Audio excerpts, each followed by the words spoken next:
Assalamualaikum warahmatullahi wabarakatuh. Bismillahirrahmanirrahim.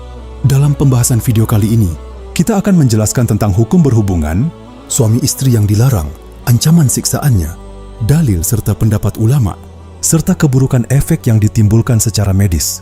Berikut adalah penjelasan rinci dan mendalam mengenai hukum suami berhubungan badan dengan istri melalui dubur, berdasarkan dalil Al-Quran, hadits, dan pendapat para ulama Islam. Hukum berhubungan badan melalui dubur.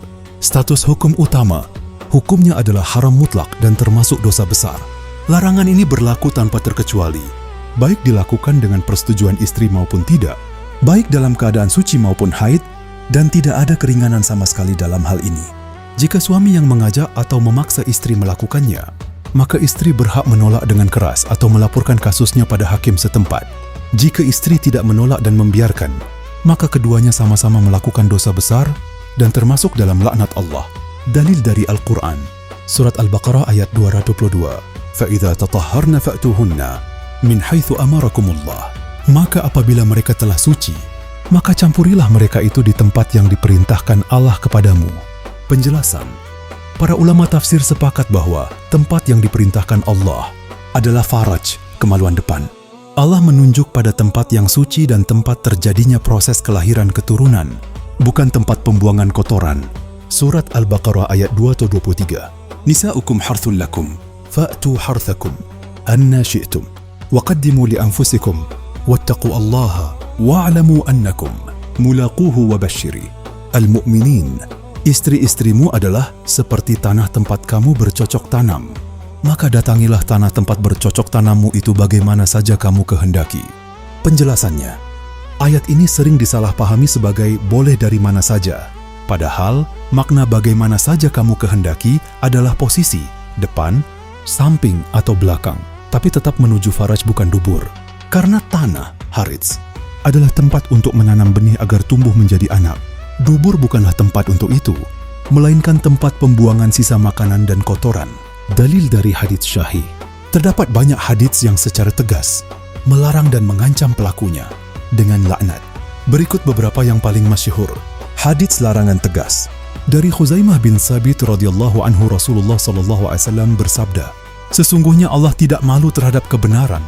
Janganlah kalian mendatangi istri-istri kalian pada dubur mereka." Hadis riwayat Ibnu Majah, Ahmad, At-Tirmidzi, sanad hasan sahih. Hadits ancaman laknat. Dari Abu Hurairah radhiyallahu anhu, Rasulullah SAW bersabda, "Mal'unun man atam ra'atan fi duburiha." Terlaknatlah orang yang menyetubuhi istrinya pada duburnya.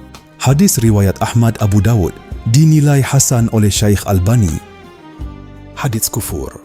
Dari Abu Hurairah radhiyallahu anhu juga, Rasulullah SAW bersabda, "Barang siapa yang menyetubuhi wanita haid, atau menyetubuhi wanita di duburnya, atau mendatangi dukun, maka sesungguhnya ia telah kufur terhadap apa yang diturunkan kepada Muhammad sallallahu alaihi wasallam." Hadis riwayat At-Tirmidzi, Abu Dawud. Hadits penjelasan batasan. Dari Jabir bin Abdullah radhiyallahu anhu, beliau berkata, orang Yahudi berkata, "Jika seseorang menyetubuhi istrinya dari arah belakang, tapi masih di faraj, maka anaknya akan lahir juling. Maka turunlah ayat, istri-istrimu adalah ladang bagimu." Rasulullah SAW bersabda, boleh dilakukan dari depan atau belakang, asalkan jauhilah dubur dan waktu haid. Hadis riwayat Muslim. Pendapat para ulama.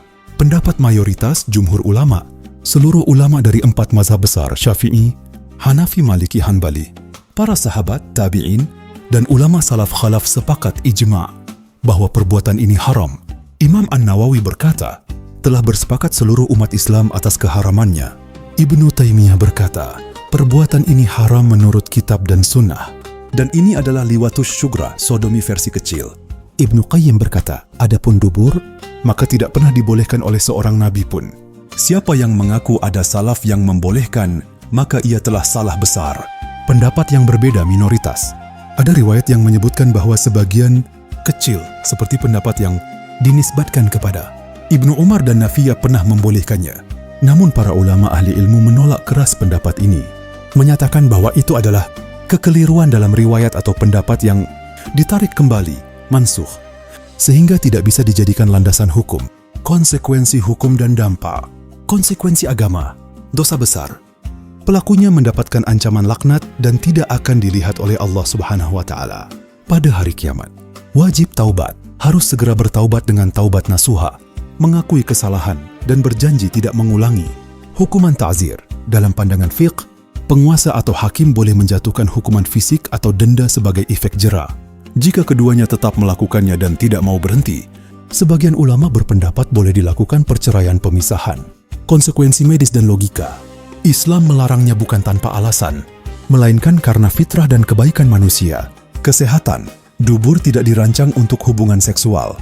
Dindingnya tipis, mudah robek, dan merupakan sarang bakteri yang bisa menyebabkan infeksi parah, kanker, dan penyakit menular seksual.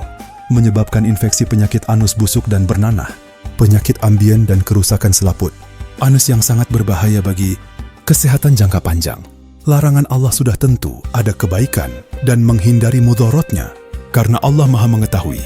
Tujuan pernikahan adalah melestarikan keturunan. Hubungan melalui dubur tidak bisa menghasilkan anak, sehingga menyalahi tujuan penciptaan. Keadilan seringkali menimbulkan rasa sakit dan penderitaan bagi istri, yang bertentangan dengan ajaran Islam untuk menyenangkan pasangan. Kesimpulannya, hukumnya haram mutlak dan dosa besar. Diancam dengan hukuman berat di akhirat dan termasuk orang yang melampaui batas, menentang hukum Allah dan Rasul-Nya. Sangat keras siksaannya. Dalilnya jelas dalam Al-Quran dan hadits yang masyhur. Pendapat ulama sepakat mengharamkan.